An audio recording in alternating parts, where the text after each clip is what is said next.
Hello, everybody, and welcome back to High School Not So Much Musical. Today, we are looking at part two of our conversation with Jared Arcari, who is an expert in the private investment funds market at Paul Hastings. Paul Hastings is the premier international law firm that provides innovative legal solutions to many of the world's top financial institutions and Fortune 500 companies. Throughout this episode, we speak with Mr. Arcari about the importance of financial literacy in high school, what the stock market is, how to get started with investing, and why this investing knowledge is ultimately important. To hear more about how to crack the stock market secret and get rich quick, stay tuned. We hope you enjoy. We'll get to that right after this.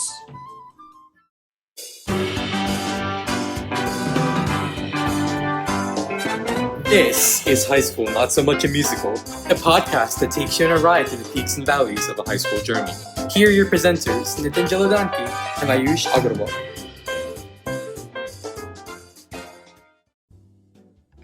So, thank you so much for your answer. And one thing that I wanted to touch on that you talked about was this sort of simulation of a fake stock market account. And our school is lucky enough to have a DECA chapter, which for everybody listening and doesn't know is a business club. It prepares emerging leaders to kind of experience the real world. And a part of it is SMG, or the stock market game. And I actually did that last year, and it runs from, I would say, September to maybe early January. And because last year was our presidential election cycle, one of the things that I saw was that every time either Trump was trailing or Biden was trailing, a state flipped or something like that, the stock market and the aftermarket predictions would react very rapidly. So I went to do some more research, and I found that people don't like it when there's a chance that the whole House, Senate, and presidency will all be dominated by either Republican or Democratic Party. And I remember reading this article from USA Today, and it basically said that under the Trump administration, corporate taxes were reduced, and that boosted corporate profits, and that helped lift the markets to new heights. But then under the Biden administration, there might be an increase back to 28%, and this caused markets to react in a different way. So I just wanted to ask you, for everybody out there, so you could tell everybody, there's this common phrase, buy low, sell high. So what exactly is a stock, just in the basic definitions for everybody? And what does it mean to buy a stock? And how does the knowledge of buying and selling stocks impact your future? So we're getting really basic here, which is good. And it's good to hear that your school has that program. I encourage everyone to do that program. Look, I was in high school. Like, I remember thinking, I was a football player, right? Like, you don't need to worry about like stock stuff now. Like, it doesn't matter. Just like, be cool and be in school.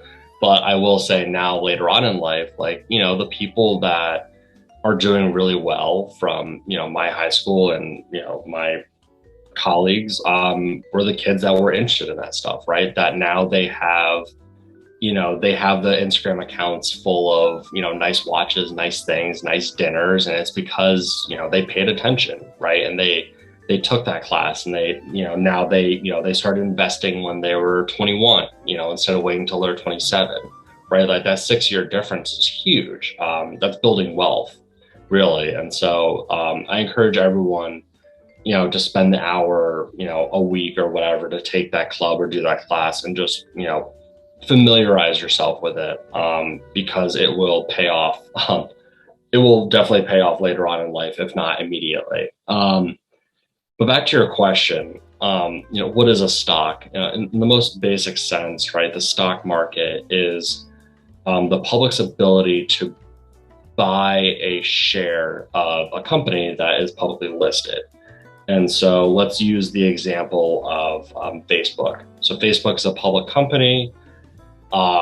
And back when it did its initial public offering, what essentially happens is Facebook will say, hey world, we're Facebook. We think we're worth $1 billion. We're gonna have 1 billion shares, and so each share is gonna be worth $1, at the sale date. And if anyone wants to buy our shares, feel free to do it. And so what happens is, at that $1 billion valuation, there's 1 billion shares. I'm using very basic numbers too, by the way. Obviously these numbers aren't correlative to what Facebook actually did or does.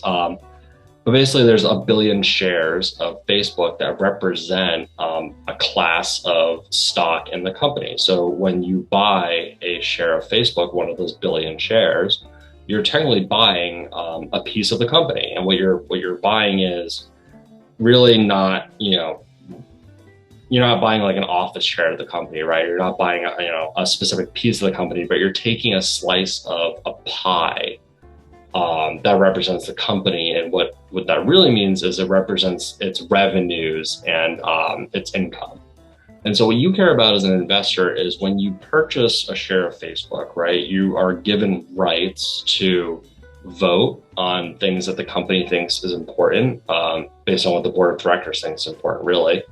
You also get rights to their income and revenue. So if they decide to give out a dividend, which is based on income and revenue, you will then get a slice of that income. Again, that's up to the board of directors and financial dependencies.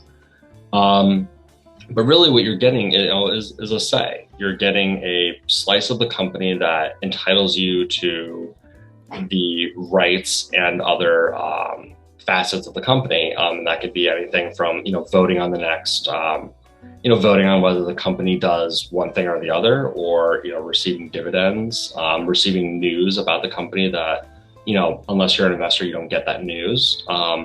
And so that's what you're really doing is I'd say you're buying a very, very, very, very small sliver of a company. I think that makes sense. And in terms of like basic stock market knowledge, it's important to have because it kind of gets you a start to investing. Because I know when I first started like buying my first share, it was pretty difficult because it's kind of hard due to all the overwhelming information out there, especially due to like social media, all the YouTube videos about like, oh, get rich quick on the stock market, whatever. It becomes very difficult to kind of filter through that information. Just go to the basics, understand what a stock is, understand like the buy low, sell high technique, etc. So kind of simplifying it down very basically, just doing the basic research on some of the main companies on the stock market in the status quo can make it really simple for high schoolers. Yeah, and what I always suggest too is when you're looking at the stock market, when you're first getting started, my biggest piece of advice for younger people especially is like think about something you personally believe in that is worth more tomorrow than it is today. And really think about that hard, right? So like it could be anything from, if you think, you think electric cars are going to be worth more tomorrow than they are today, right? Because more people are going to be driving cars. I was just reading an article today about, GMC and General and Ford saying that they're basically going to only make electric cars by 2035, which is not that far away from right now, right? And so, you might say to yourself, I think I want to invest in electric cars, or I want to invest in lithium batteries, which electric cars use, or I want to invest in silicon, which they use a lot of, or I want to invest in, the window manufacturer for those cars because the windows are a special material. And basically just come up with a thesis, right? Like think about what you use in your day-to-day life, look around you and say, what do I think is going to be worth more tomorrow than it is today? And it could be anything, it could be, a watch, right? Like, LVMH, which is Louis Vuitton, Moet and Hennessy, is buying up like different watch brands currently, and they're trying to drive up the price of the watches by, making them look nicer, but actually are building them cheaper, right? And so that could be a money-making thing. I'm looking at my desk right now, I have an LED light, right? Like, it would be pretty smart probably to like invest in a company that builds LED diodes, right? Because like literally everything uses LEDs now. And so, I always just tell people to like, either buy, an ETF that is, tied to the S&P 500 and better to do both. Is to think about, 2 or 3 theses that you have on what you think is going to be worth more tomorrow than it is today. And just buy some of those stocks because chances are you're right? And it might go down tomorrow. It might be down for 2 months, 3 months, 2 years, 3 years. But eventually, the stock will prove itself, or it won't, and you'll lose a little money, and that sucks. But at least you believed in it, and you weren't just following game stock Reddit advice, right? I think that stuff is not good to follow. Yeah, definitely. Like observing what goes on in your own life and seeing how that might be a larger trend in other people's lives as well, kind of basing your investment decisions on that is a pretty good strategy.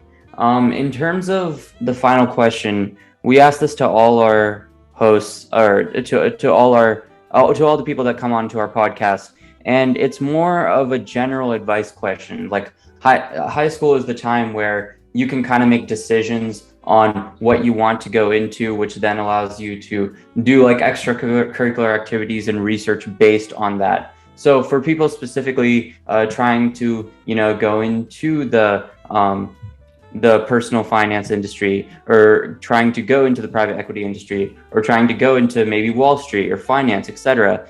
Do you have any like general tips or advice on for high schoolers going into those industries, what they should do right now, what should they try to do in college, what should they constantly be doing over the next few years to just gain as much knowledge about the industry as possible, etc.?